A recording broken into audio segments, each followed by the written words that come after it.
if we're talking to them, I'm sure an audience is going to be looking in and saying, me too. You would be amazed at who your own colleagues and friends and what they can do. Look at your immediate circle because everybody else is going to charge you.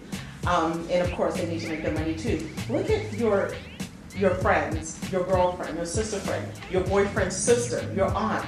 They have expertise, believe it or not, that they can tap into. Begin to allow them to be part of your process. Allow them to be part of the think tank.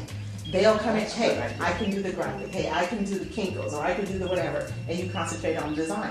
Once you build some money and you're able to pay, then you begin to build off of that. But when you're starting out, you have to look in your Jerusalem.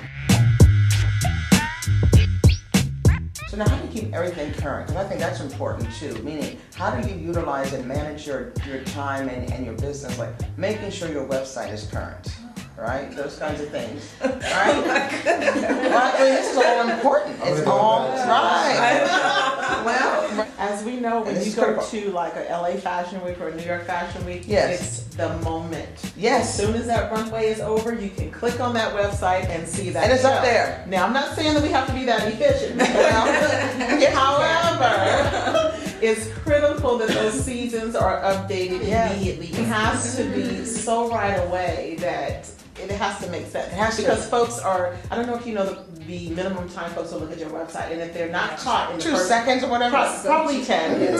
Probably 10. Yes. They're it's moving like, on. I was thinking about that also, like how can I afford to get out and reach other customers? You have to start going into places and researching places Yep. that do a majority of this stuff for you and are looking, because there's a lot of like online resources, online shops that do the exact same thing, and they actually do all the marketing and they do all the promoting. Pretty much they set up each person who has their own thing, like your own little mini store.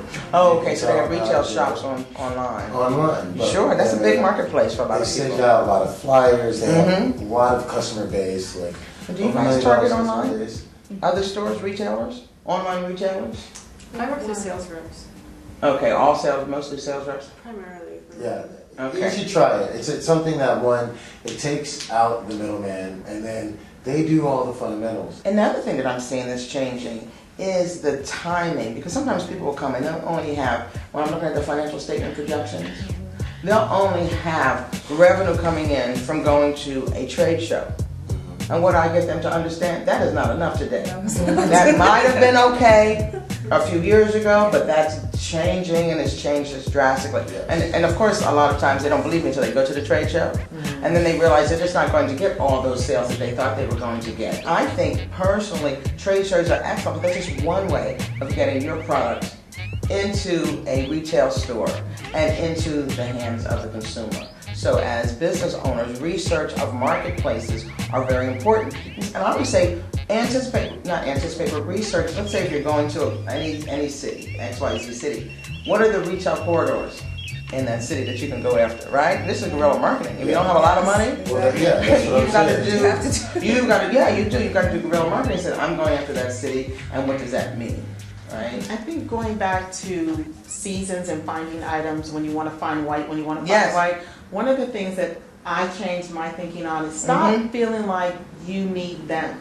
Yes. Feel like they need you. There you go. And I'm going to go to that store because I know your line is there. I know I can find your line. And when we change that thinking, I don't care if it was 2 seasons ago. I need that piece in my store. Yes. And that way, most folks that shop don't shop by season. They're not us. We are seasonal thinkers. But Right. your regular everyday shopper, it's summertime, I want those white sandals. They do, It's absolutely. July, Absolutely. and I don't want to look at, heels and I July. don't want to see boots. Yeah. So, but that's changing. Yeah, it it is really, changing. really is. Because I talk to retailers as well, and on that side, that's what they're looking at. They said they want to buy less, but buy more often, and that's keeping leaner inventory, which helps your cash flow. You see, But it doesn't help production, I have to say. Yeah, It's a it's bad very picture of difficult. production. Yeah. Yeah, it's just Very the way that it's set up now, and like I sell these Yes. or trade through sales reps, so they go out Sure. and do shows per season, and so the goal, if they're selling within a 3-month period. Sure. The goal is to get those numbers higher so that at the end of it, I can produce in bulk, get all the price Right. breaks, and But increase my margin. exactly.